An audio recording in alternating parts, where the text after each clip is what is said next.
Hello students, welcome back to my YouTube channel. ನಾನು ನಿಮಗೆ ಇವತ್ತಿನ ವಿಡಿಯೋದಲ್ಲಿ ಗ್ರ್ಯಾಚುಟಿ ಪ್ರಾಬ್ಲಮ್ ಮಾಡಿಸ್ತಾ ಇದ್ದೀನಿ. ಒಂದೇ ಕ್ವಶನಲ್ಲಿ ಕವರ್ಡ್ ಮತ್ತು ನಾಟ್ ಕವರ್ಡ್ ಎರಡನ್ನೂ ಕೇಳಿದ್ದಾರೆ.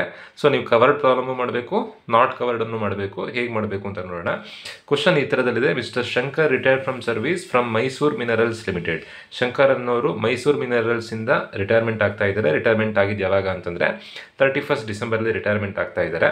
ಅವರು 33 ವರ್ಷ 9 ತಿಂಗಳು ಕೆಲಸ ಮಾಡಿದ್ದಾರೆ. ರಿಟೈರ್ಮೆಂಟ್ ಆಗಬೇಕಾದ್ರೆ 6 ಲಕ್ಷ ರೂಪಾಯಿ ಗ್ರ್ಯಾಚುಟಿ ಕೊಟ್ಟಿದ್ದಾರೆ. ಅವ್ರು ರಿಟೈರ್ಮೆಂಟ್ ಆಗಬೇಕಾದ್ರೆ ಅವರ ಸ್ಯಾಲ್ರಿ 24,000 ರೂಪಾಯಿ ಇತ್ತು. DA 6,000 ರೂಪಾಯಿ ಕೊಡ್ತಾ ಇದ್ರು. HRA ಹೌಸ್ ರೆಂಟ್ ಅಲೋಯನ್ಸ್, ಮನೆ ಬಾಡಿಗೆಗೆ ಅಂತ ಹೇಳಿ 4,000 ರೂಪಾಯಿ ಕೊಡ್ತಾ ಇದ್ರು. ನೀವು ಎಕ್ಸೆಂಪ್ಟೆಡ್ ಗ್ರ್ಯಾಚುಟಿ ಫೈಂಡ್ ಔಟ್ ಮಾಡಬೇಕು. ಕವರ್ಡಲ್ಲೂ ಫೈಂಡ್ ಔಟ್ ಮಾಡಬೇಕು, ನಾಟ್ ಕವರ್ಡಲ್ಲೂ ಫೈಂಡ್ ಔಟ್ ಮಾಡಬೇಕು. ಸೊ ಹೇಗೆ ಫೈಂಡ್ ಔಟ್ ಮಾಡಬೇಕು? ಫಸ್ಟು ಕವರ್ಡ್ ಫೈಂಡ್ ಔಟ್ ಮಾಡಬೇಕು. ನಾನು ಕವರ್ಡಿನ ಫಾರ್ಮೆಟನ್ನು ಇಲ್ಲಿಗೆ ಬರ್ಕೊಂಡಿದ್ದೀನಿ. ಫಸ್ಟು ಯಾವಾಗಲೂ ಆ್ಯಕ್ಚುಯಲ್ ಗ್ರ್ಯಾಚುಟಿ ರಿಸೀವ್ಡನ್ನು ಬರೀಬೇಕು. ಕ್ವಶನಲ್ಲಿ ಕೊಟ್ಟಿರೋದ್ರಲ್ಲಿ ದೊಡ್ಡ ಅಮೌಂಟ್ ಯಾವುದಿರುತ್ತೋ ಅದೇ ಆ್ಯಕ್ಚುಯಲ್ ಗ್ರ್ಯಾಚುಟಿ ಅಮೌಂಟ್ ಆಗಿರುತ್ತೆ. ಡೈರೆಕ್ಟಾಗಿ ಕೊಟ್ಟಿದ್ದಾರೆ.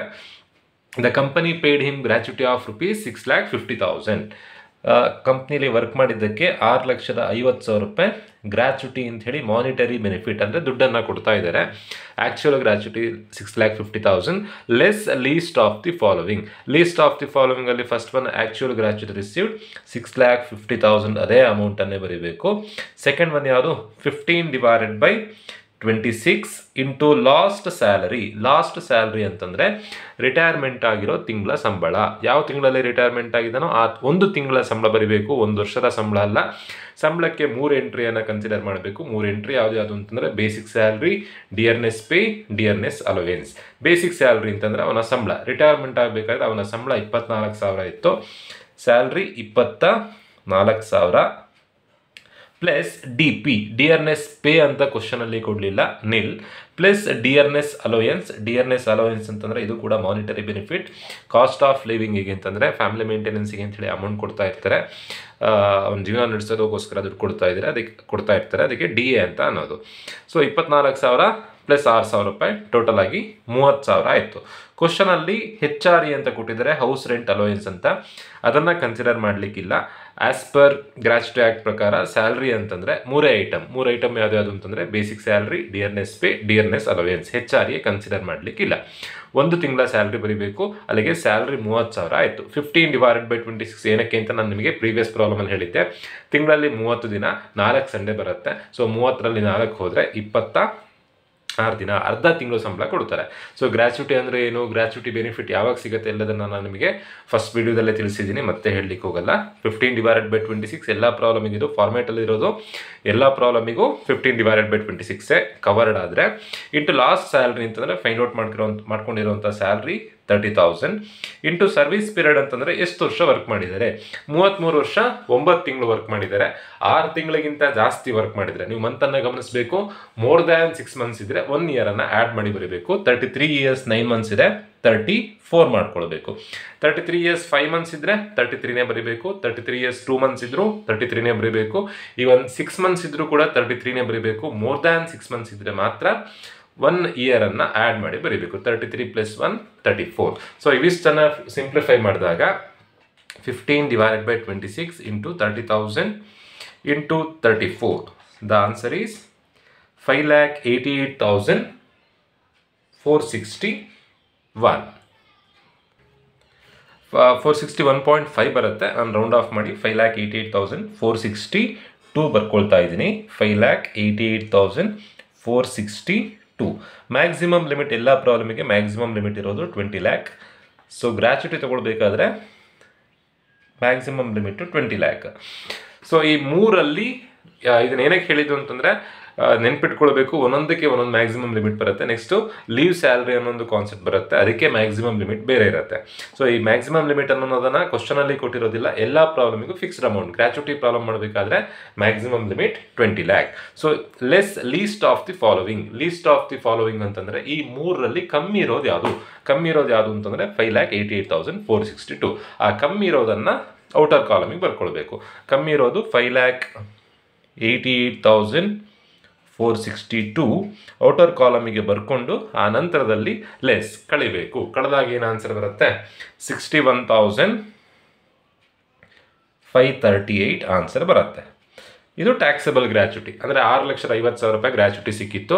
ಆ 6,50,000ದಲ್ಲಿ 61,000 ರೂಪಾಯಿಗೆ ಟ್ಯಾಕ್ಸ್ ಕಟ್ಟಿದರೆ ಸಾಕು.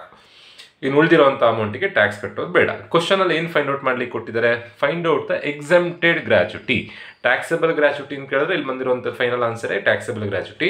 ಎಕ್ಸೆಂಪ್ಟೆಡ್ ಗ್ರಾಚ್ಯುಟಿ ಅಂತ ಕೇಳಿರೋದ್ರಿಂದ exempted gratuity equals exempted gratuity equals ನೋಡಿ 61,000 ರೂಪಾಯಿಗೆ ಟ್ಯಾಕ್ಸ್ ಕಟ್ಟಿದರೆ ಸಾಕು. ಹಾಗಾದರೆ ಎಷ್ಟು ಅಮೌಂಟಿಗೆ ಟ್ಯಾಕ್ಸ್ ಕಟ್ಟೋದು ಬೇಡ, ಎಕ್ಸೆಂಪ್ಟೆಡ್ ಅಂತಂದರೆ ಎಷ್ಟು ಅಮೌಂಟಿಗೆ ಟ್ಯಾಕ್ಸನ್ನು ಪೇ ಮಾಡೋದು ಬೇಡ ಅಂತ. ಸೊ ಯಾವುದನ್ನು ಕಳೆದಿರ್ತೀರೋ ಅದೇ ಎಕ್ಸೆಂಪ್ಟೆಡ್. ಯಾವ್ದು ಕಳೆದಿದ್ದೀರಾ, 5,88,460 ಟು ಎಕ್ಸೆಂಪ್ಟೆಡ್ ಗ್ರಾಚ್ಯುಟಿ. ಸೊ ಇಲ್ಲಿಗೆ ಕವರ್ಡ್ ಕಂಪ್ಲೀಟ್ ಆಯಿತು. ಇದೇ ಥರನೇ ನಾಟ್ ಕವರ್ಡ್ ಮಾಡಬೇಕು. ಬಟ್ ನಾಟ್ ಕವರ್ಡ್ನಲ್ಲಿ ಫಾರ್ಮೇಟ್ ಸ್ವಲ್ಪ ಚೇಂಜಸ್ ಬರುತ್ತೆ. ಸ್ಯಾಲ್ರಿ ಎಲ್ಲ ಫೈಂಡ್ ಔಟ್ ಮಾಡೋದು ಸ್ವಲ್ಪ ಬೇರೆ ಥರ. ಹೇಗೆ ಅಂತ ಹೇಳ್ತೀನಿ. ಫಸ್ಟು ಆ್ಯಕ್ಚುಯಲ್ ಗ್ರಾಚ್ಯುಟಿ ರಿಸೀವ್ಡ್ ಬರ್ಕೊಳ್ಬೇಕು. Actual gratuity received same amount. Gratuity amount ಎಷ್ಟಿದೆ, 6,50,000 less least of the following actual gratuity received 6,50,000. Next maximum limit ಕೂಡ same 20 lakh.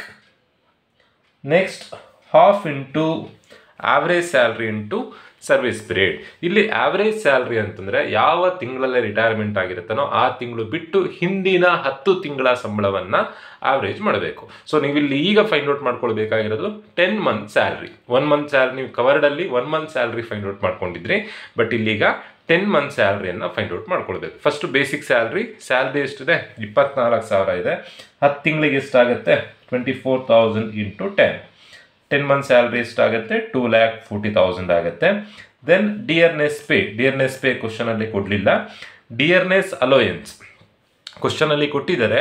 But retirement benefit ಅನ್ನೋ ವರ್ಡ್ ಕೊಟ್ಟಿದ್ರೆ ಮಾತ್ರ ರಿಟೈರ್ಮೆಂಟ್ ಬೆನಿಫಿಟ್ ಅಂತ ಕೊಡ್ಬೋದು, ಎಂಪ್ಲಾಯ್ಮೆಂಟ್ ಬೆನಿಫಿಟ್ ಅಂತ ಕೊಡ್ಬೋದು, ದೆನ್ ಸರ್ವಿಸ್ ಬೆನಿಫಿಟ್ ಅಂತ ಕೊಡ್ಬೋದು. ಈ 3 ವರ್ಡ್ಗಳನ್ನು ಕೊಟ್ಟಿದ್ರೆ ಮಾತ್ರ ಡಿ ಎ ಅನ್ನು ನೀವು ಇಲ್ಲಿ ಕನ್ಸಿಡರ್ ಮಾಡಬೇಕು.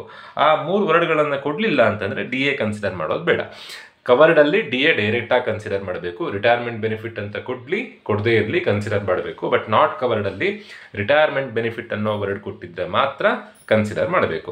ಹಾಗೆಯೇ ಕಮಿಷನ್ನಿಗೆ ಬೇಸ್ಡ್ ಆನ್ ಟರ್ನ್ ಓವರ್, ಕಂಪನಿಯ ಸೇಲ್ಸ್ ಮೇಲೆ ಏನಾದರೂ ಕಮಿಷನ್ ಕೊಡ್ತಾ ಇದ್ದರೆ ಆವಾಗ ಕಮಿಷನನ್ನು ಕನ್ಸಿಡರ್ ಮಾಡಬೇಕು. ಈಗ 10 ತಿಂಗಳ ಸ್ಯಾಲ್ರಿ ಎಷ್ಟಾಯಿತು ಅಂತಂದರೆ 2,40,000 ಆಯಿತು. ಇಲ್ಲಿ ಸಿಂಪಲ್ ಇದೆ, ಒಂದೇ ಸ್ಯಾಲ್ರಿ ಕೊಟ್ಟಿದ್ದಾರೆ. ಕೆಲವೊಂದು ಸತಿ ಏನು ಕೊಡ್ತಾರೆ ಅಂತಂದರೆ ಅವನಿಗೆ ಜನವರಿ ತನಕ 25,000 ಸ್ಯಾಲ್ರಿ, ಜನವರಿಯಿಂದ ನೆಕ್ಸ್ಟು 30,000 ರೂಪಾಯಿ ಸ್ಯಾಲ್ರಿ. ಹಾಗೆ ಕೊಟ್ಟಾಗ ನೀವು ಯಾವ ತಿಂಗಳು ರಿಟೈರ್ಮೆಂಟ್ ಆಗಿದ್ದೇನೆ ನೋಡಿಕೊಂಡು ಹಿಂದಿನ 10 ತಿಂಗಳನ್ನು ಬರ್ಕೊಂಡು 10 ತಿಂಗಳು ಸ್ಯಾಲ್ರಿನ ಆ್ಯಡ್ ಮಾಡಿ ಆ ಸ್ಯಾಲ್ರಿನ ಇಲ್ಲಿ ಬರೀಬೇಕಾಗತ್ತೆ. ಆ ಥರ ಯಾವಾಗ 10 ತಿಂಗಳು ಬರ್ಕೊಳ್ಬೇಕು ಅಂತಂದರೆ ಕ್ವಶನಲ್ಲಿ 2 ಸ್ಯಾಲ್ರಿ ಕೊಟ್ಟಾಗ ಆ 10 ತಿಂಗಳನ್ನು ಬರ್ಕೊಳ್ಬೇಕಾಗತ್ತೆ. ಅದು ಆ ಥರದ ಪ್ರಾಬ್ಲಮ್ ಹೇಗೆ ಮಾಡಬೇಕು ಅಂತ ನಾನು ನಿಮಗೆ ಮುಂದಿನ ವಿಡಿಯೋದಲ್ಲಿ ತಿಳಿಸ್ಕೊಡ್ತೀನಿ. ಇಲ್ಲಿ ಸಿಂಪಲ್ ಇದೆ, 1 ತಿಂಗಳಿಗೆ ಸ್ಯಾಲ್ರಿ 24,000, 10 ತಿಂಗಳಿಗೆ 2,40,000 ಆಯಿತು. ದೆನ್ ಡಿ ಪಿ ಕೊಡಲಿಲ್ಲ, ಡಿಯರ್ನೆಸ್ ಅಲೋಯನ್ಸ್ ಕೊಟ್ಟಿದ್ದಾರೆ ಬಟ್ ರಿಟೈರ್ಮೆಂಟ್ ಬೆನಿಫಿಟ್ ಅನ್ನೋ ವರ್ಡ್ ಕೊಡಲಿಲ್ಲ, ಕಮಿಷನ್ ಕ್ವಶನಲ್ಲಿ ಕೊಡಲಿಲ್ಲ. ಸೊ ಅಲ್ಲಿಗೆ 10 month ಸ್ಯಾಲ್ರಿ ಎಷ್ಟಾಯಿತು ಅಂತಂದರೆ 2,40,000 ಆಯಿತು. ನೀವು ಆ್ಯಾವ್ರೇಜ್ ಸ್ಯಾಲ್ರಿ ಫೈಂಡ್ ಔಟ್ ಮಾಡ್ಕೊಳ್ಬೇಕು. ಆ್ಯಾವ್ರೇಜ್ ಸ್ಯಾಲ್ರಿ ಹೇಗೆ ಅಂತಂದರೆ ಈಗ ಸೇಮ್ ಸ್ಯಾಲ್ರಿನೇ ಬರುತ್ತೆ, ಬಟ್ 2 ಸ್ಯಾಲ್ರಿ ಕೊಟ್ಟಾಗ ಆ್ಯಾವ್ರೇಜ್ ಸ್ಯಾಲ್ರಿ ಚೇಂಜ್ ಆಗುತ್ತೆ. ಆ್ಯಾವ್ರೇಜ್ ಸ್ಯಾಲ್ರಿ ಫೈಂಡ್ ಔಟ್ ಮಾಡೋದು ಹೇಗೆ ಅಂತಂದರೆ 10 month ಸ್ಯಾಲ್ರಿ ಫೈಂಡ್ ಔಟ್ ಮಾಡ್ಕೊಂಡಿರೋಂಥ ಅಮೌಂಟನ್ನು ಬರ್ಕೊಳ್ಬೇಕು. ಎಷ್ಟು ಅಮೌಂಟ್ ಇದೆ, 2,40,000 ಡಿವೈಡೆಡ್ ಬೈ ಎಷ್ಟು ತಿಂಗಳು ಸ್ಯಾಲ್ರಿ, 10 ತಿಂಗಳ ಸ್ಯಾಲ್ರಿ. ಸೊ ಡಿವೈಡೆಡ್ ಬೈ 10, ಅಲ್ಲಿಗೆ ಆ್ಯಾವ್ರೇಜ್ ಸ್ಯಾಲ್ರಿ ಎಷ್ಟಾಗುತ್ತೆ ಅಂತಂದರೆ 24,000 ಆಗುತ್ತೆ. ನಾವಲ್ಲಿ ಏನು ಫೈಂಡ್ ಔಟ್ ಮಾಡಬೇಕು, half into average salary 24,000 ನೆನ್ಪಿಟ್ಕೊಳ್ಬೇಕು. ಕವರ್ಡಲ್ಲಿ 15 divided by 26 ಬರುತ್ತೆ, ನಾಟ್ ಕವರ್ಡಲ್ಲಿ 1/2. ಕವರ್ಡಲ್ಲಿ 15/26, ನಾಟ್ ಕವರ್ಡಲ್ಲಿ 1/2. ಸ್ಯಾಲ್ರಿನೂ ಅಷ್ಟೇ, ಅಲ್ಲಿ 1 ತಿಂಗಳು ಸ್ಯಾಲ್ರಿ ಬರೀಬೇಕು, ಇಲ್ಲಿ 10 ತಿಂಗಳು ಸ್ಯಾಲ್ರಿನ ಆವ್ರೇಜ್ ಮಾಡಿ ಬರೀಬೇಕು. ದೆನ್ ಸರ್ವಿಸ್ ಪೀರಿಯಡ್ 33 ವರ್ಷ 9 ತಿಂಗಳು ಕೊಟ್ಟಿದ್ದಾರೆ. ಇಲ್ಲಿ ಮಂತ್ ಎಷ್ಟು ಕೊಟ್ಟರು ಕೂಡ ಮಂತನ್ನು ಇಗ್ನೋರ್ ಮಾಡಬೇಕು, ಓನ್ಲಿ ಇಯರನ್ನು ಮಾತ್ರ ಕನ್ಸಿಡರ್ ಮಾಡಬೇಕು. ಸೊ ನಾಟ್ ಕವರ್ಡಲ್ಲಿ ಇಷ್ಟು ಚೇಂಜಸ್ ಬರುತ್ತೆ. ಒಂದು 15/26 ಬದಲು 1/2, ಲಾಸ್ಟ್ ಸ್ಯಾಲ್ರಿ ಬದಲು ಆವ್ರೇಜ್ ಸ್ಯಾಲ್ರಿ. ಸರ್ವಿಸ್ ಪೀರಿಯಡ್ ಬರೀಬೇಕಾದ್ರೆ ಮಂತನ್ನು ಕನ್ಸಿಡರ್ ಮಾಡಲಿಕ್ಕಿಲ್ಲ, ಓನ್ಲಿ ಇಯರನ್ನು ಮಾತ್ರ ಕನ್ಸಿಡರ್ ಮಾಡಬೇಕು. 33 years 9 months ಇದೆ, ನಾವು 33ನೇ ಬರ್ಕೊಳ್ಬೇಕು. ಸೊ ಇವಿಷ್ಟನ್ನು ಸಿಂಪ್ಲಿಫೈ ಮಾಡಿದಾಗ 1/2 into 24,000 into 33, the answer is 3,96,000. ಅವಷ್ಟನ್ನು ಸಿಂಪ್ಲಿಫೈ ಮಾಡಿದಾಗ 3,96,000 ಬರುತ್ತೆ. ಸೊ ಈ 3ರಲ್ಲಿ ಕಮ್ಮಿ ಇರುವಂಥದ್ದು ಯಾವುದು, 3ರಲ್ಲಿ ಲೀಸ್ಟ್ ಆಫ್ ದ ಫಾಲೋವಿಂಗ್, 3ರಲ್ಲಿ ಕಮ್ಮಿ ಇರುವಂಥದ್ದನ್ನು ಔಟರ್ ಕಾಲಮಿಗೆ ಬರೀಬೇಕು. ಕಮ್ಮಿ ಇರೋದು 3,96,000 ಔಟರ್ ಕಾಲಮಿಗೆ ಬರೆದು ಮೇಲಿರೋಂಥ ಅಮೌಂಟಿಂದ ಕಳಿಬೇಕು. 6,50,000ಇಂದ 6,50,000 ಮೈನಸ್ 3,96,000 ಅವಾಗ ಬರೋವಂಥ ಆನ್ಸರ್ 2,54,000. ಟ್ಯಾಕ್ಸಬಲ್ ಗ್ರಾಚ್ಯುಟಿ ಎಷ್ಟಾಗುತ್ತೆ ಅಂತಂದರೆ 2,50,000. ಎಕ್ಸೆಂಪ್ಟೆಡ್ ಗ್ರಾಚ್ಯುಟಿ ಕೇಳಿರೋದ್ರಿಂದ ನೀವು ಫಾರ್ಮೆಟಿಂದ ಹೊರಗಡೆ ಎಕ್ಸೆಂಪ್ಟೆಡ್ ಗ್ರಾಚ್ಯುಟಿ 3,96,000 ಅಂತ ಬರೀಬೇಕು. ಸೊ ಈ ಥರದಲ್ಲಿ ಪ್ರಾಬ್ಲಮ್ ಮಾಡಬೇಕು. ಯಾವಾಗ 10 ಮಂತ್ಸ್ ಬರ್ಕೊಳ್ಬೇಕು ಅಂತಂದರೆ ಕ್ವಶನಲ್ಲಿ 2 ಸ್ಯಾಲ್ರಿ ಕೊಟ್ಟಾಗ ಆ ಥರದ ಪ್ರಾಬ್ಲಮ್ ನಮಗೆ ಮುಂದಿನ ವಿಡಿಯೋದಲ್ಲಿ ತಿಳಿಸ್ಕೊಡ್ತೀನಿ. ಹೋಪ್ ಎಲ್ರಿಗೂ ವಿಡಿಯೋ ಅರ್ಥ ಆಗಿದೆ ಅಂತ ಅಂದ್ಕೊಳ್ತಾ ವಿಡಿಯೋ ಮುಗಿಸ್ತಾ ಇದ್ದೀನಿ. Thank you.